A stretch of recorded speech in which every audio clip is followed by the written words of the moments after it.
Bismillahirrahmanirrahim. Assalamualaikum warahmatullahi wabarakatuh. Alhamdulillah nahmaduhu wa nasta'inuhu wa nastaghfiruh wa na'udzu billahi min syururi anfusina wa min sayyiati a'malina may yahdihillahu fala mudilla lahu wa may yudlil fala hadiyalah. Asyhadu an la ilaha illallah wa asyhadu anna Muhammadan abduhu wa rasuluh. Allahumma shalli wa sallim ala sayyidina Muhammadin wa ala alihi wa ashabihi wa man tabi'ahu ila yaumil amma ba'd. Usikum wa ibadakallah wa ta'atihi la'allakum tuflihun. Bismillahirrahmanirrahim. Selamat pagi para pemirsa dimanapun Anda berada, sahabat ngopi yang Allah rahmati.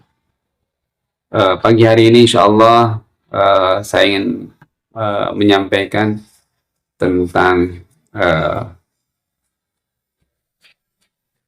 ciri-ciri kehidupan dunia. Ciri kehidupan dunia adalah keterbatasan.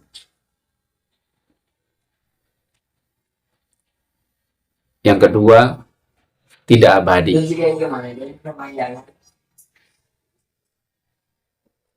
Yang ketiga, senangnya sebentar.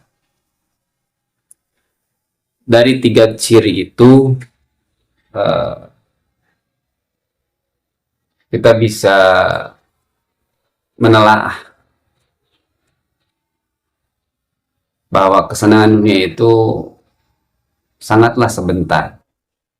Tapi kadang-kadang tidak ada puas di dalam diri kita tentang tuntutan kehidupan dunia ini. Contoh yang sederhana sekali.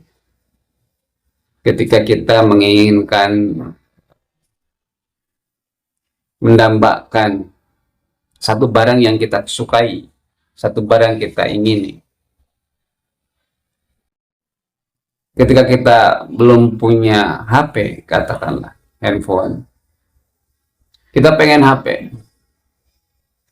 Begitu menggebu-gebu sampai nabung, sampai segala macam kita usahakan untuk punya HP. Tapi setelah punya, rasa senang bahagianya itu hanya sebentar. Kemudian HP yang kita miliki menjadi terasa biasa saja. Tidak ada yang hebat dengan HP yang kita miliki. Dan mungkin di tahun selanjutnya HP-nya pengen ganti. Karena sudah tidak menyenangkan lagi, udah bosan. Tuhan beli HP versi yang baru, yang lebih canggih. Senang sekali di awal kita memilikinya. Tapi kemudian hanya dalam jangka waktu 2 bulan saja rasa senang dan bangga memiliki HP versi itu sudah biasa aja.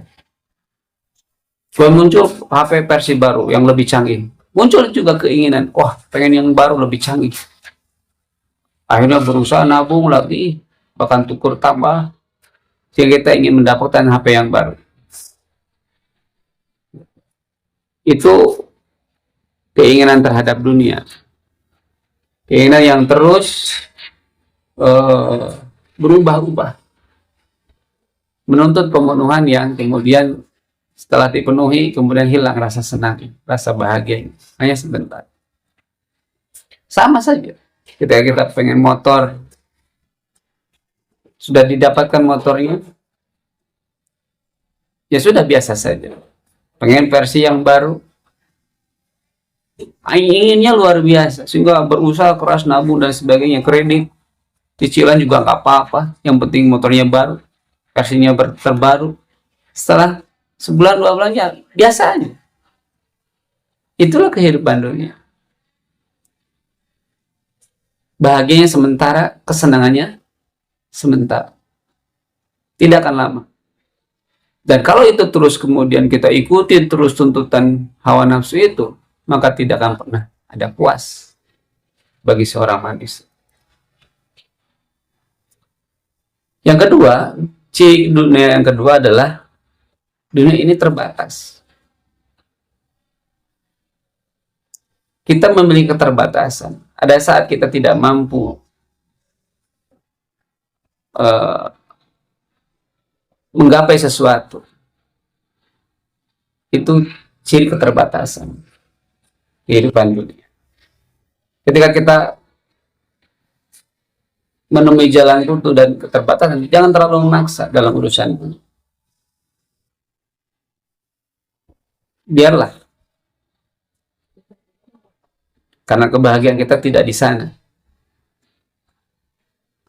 Karena banyak hal yang bisa kita syukuri, gitu ya. Jadi jangan fokus pada satu persoalan kehidupan saja, karena kehidupan itu akan berganti. Waktu itu akan lewat. Ketidakmampuan kita memenuhi sesuatu, keinginan kita yang tidak tercapai, sudah selesai. Nanti juga akan ada kehidupan yang baru, ada episode hidup yang baru. Jadi dunia itu terbatas. Dan kalaupun terpenuhi tadi, kebahagiaannya hanyalah sementara. Oleh karena itu, sahabat, jangan terlalu mengejar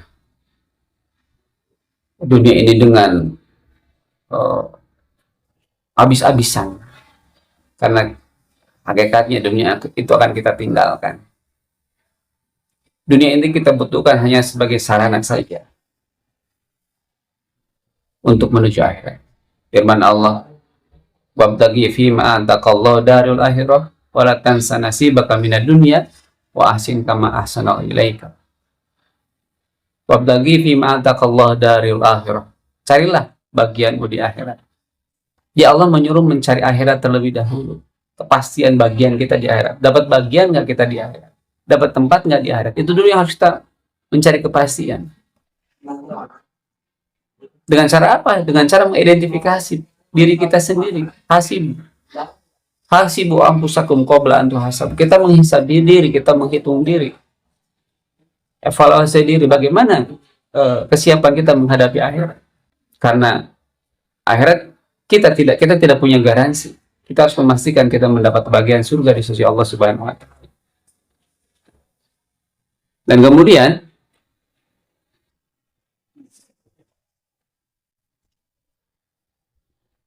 jangan lupa bagianmu di dunia. Nah, bagian kita di dunia ya selayaknya saja.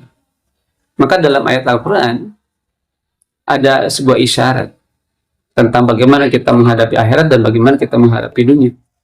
Dalam pencarian kehidupan dunia, Allah berfirman, Siru fal arwabtagu min fadillah. Berjalanlah kamu di muka bumi. Wabtagu min fadillah, dan mencarilah karunia Allah, keutamaan Allah di muka bumi ini. Jadi untuk mencari kehidupan dunia adalah siru, berjalan. Berbeda halnya dengan perintah ketika kita harus mengejar akhirat.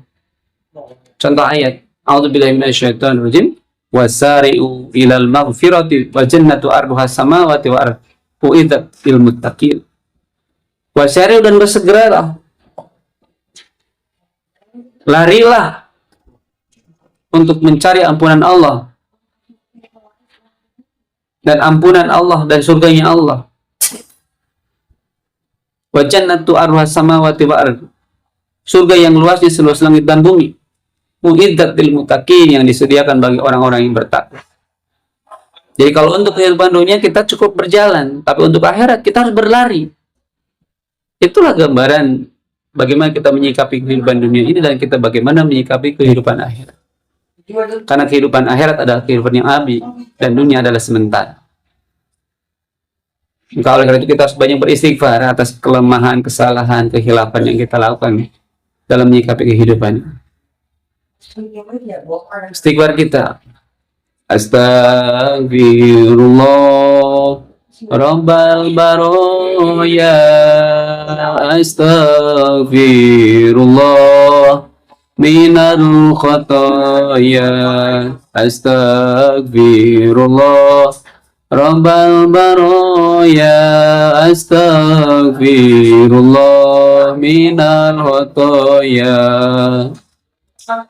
Rabbi zidni ilman nafi'an wa wafiq li amalan makbulan wa wahbi rizqun wasi'an wa tub alaya taubatan nasuha wa tub alaina taubatan nasuha. Hidup di dunia sebentar saja, sekedar mampir sekejap mata. Jangan terpesona, jangan terpedaya. Akhirat nanti tempat pulang kita. Akhirat nanti hidup sebenarnya. Astaghfirullah Rabbal baraya. Astaghfirullah minal khotoya. Mohon ampun pada Allah atas segala kekeliruan kita, kesalahan kita. Semoga Allah memberikan ampunan pada kita. Gak ada yang lebih dahsyat dari karunia Allah adalah ampunan. Kalau artinya kita banyak harta, tinggi jabatan, kalau nggak dapat ampunan Allah Subhanahu wa Ta'ala. Oleh karena itu, bersegeralah mendapatkan ampunan Allah agar kita mendapatkan tempat yang mulia di sisi Allah di akhirat nanti. Demikian, sahabat, semoga kita selalu mendapat rahmat Allah dan bimbingannya sampai kapanpun selalu dalam bimbingannya. Hasbunallah wa ni'mal wakil, ni'mal mawla wa ni'man nasir. Rabbana atina fid dunya hasanah wa fil akhirati hasanah wa qina adzabannar. Walhamdulillahirabbil alamin. Assalamualaikum warahmatullahi wabarakatuh.